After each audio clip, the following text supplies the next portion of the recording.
welcome to my channel where it's so fun and games. Woo! Today I'm going to be teaching you how to rehydrate soy. Soy is one of those foods that gets a bad rap. Why? It's just a bean. I'm going to show you 3 of the different types of soy I use. Follow me. Okay, so these are the 3 dehydrated soy meats that I've used in the past.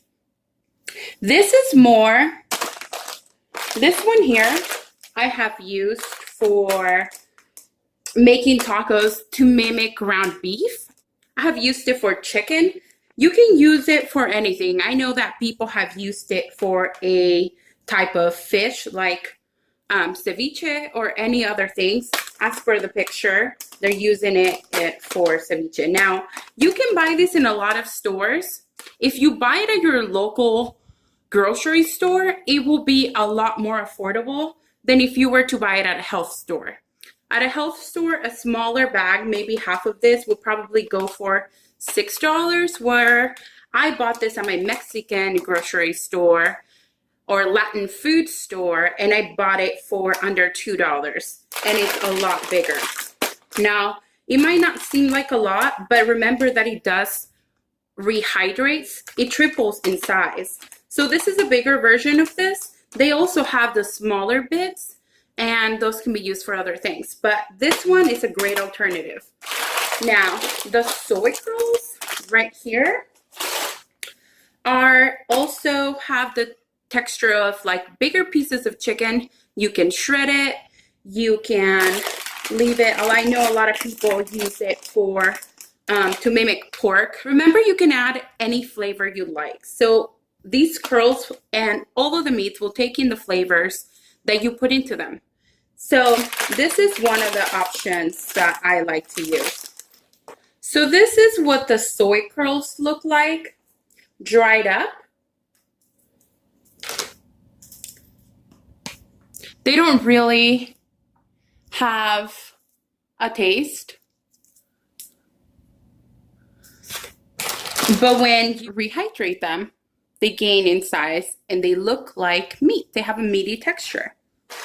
Now these are my personal favorite. These I have used to make tacos, to make the meat on tacos. I have used it for my Asian, like broccoli beef, Mongolian beef. This is what it looks like dried up. It looks like a little piece of meat. Now, when it rehydrates, it really takes on that meaty texture, and it looks crazy real. So I'm going to show you how to rehydrate this one. This one is by Dixie Diners. All of these meats could be found on Amazon. I'm going to put a link down below so you guys can find it. This one's a pretty big bag, and you get 2 of these bags for $15 on Amazon, which is a pretty good deal. I make about a cup and a half for a family of 3, and there's always a lot of leftover. Okay, so we're gonna get a pot or pan with enough water to submerge our meat in. Now, we need to bring this water up to a boil, so I'm gonna put it on high and put a lid on it to speed up the process. I have a pot here with enough water to submerge my cup and a half of meat. Now this water is just simmering and it's perfectly fine. If you want to bring it up to a boil, that's fine too. It just needs to be hot enough to cover all of the meat. This is way more than enough water. I'm going to turn off the fire, and I'm actually going to cover it because I feel that it speeds up the process. And I'm going to put the timer on for 10 minutes. Okay, so I didn't leave it to 10 minutes because I wanted to try it out with 5 minutes. It totally worked. With 5 minutes, the meat is ready. So what we essentially want to do is drain our meat. Now, we are going to dump the water out.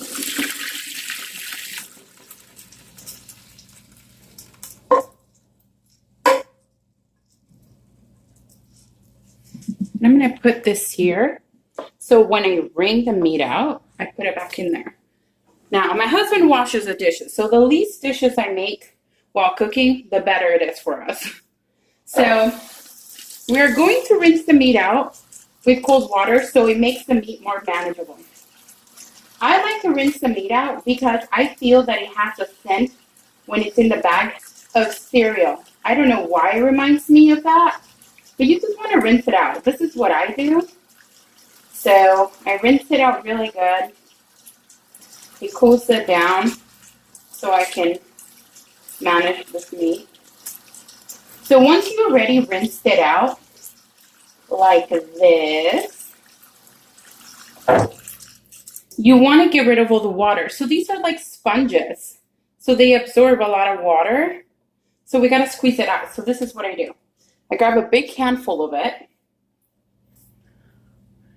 and I squeeze the fluid out of it. This is where all your trips to the gym pay off. You're strong enough to get rid of it. Now, I'm going to do this with all of the meat. I'm just going to squeeze all the fluid out. And I'm going to put it in this pan. Now, if you spill some on the sink, you can just rewash it. You can throw it out. Doesn't matter. And this is what we are left with. It crazily looks like meat. Now that it's wringed out, it's no longer wet. You can use any sauce. Isn't it crazy how it looks so much like meat? It's so crazy. But it's all made out of plants. So this is practically a salad, guys. This is a salad right here. Okay, guys, that's it. That's how easy it was to make this meat.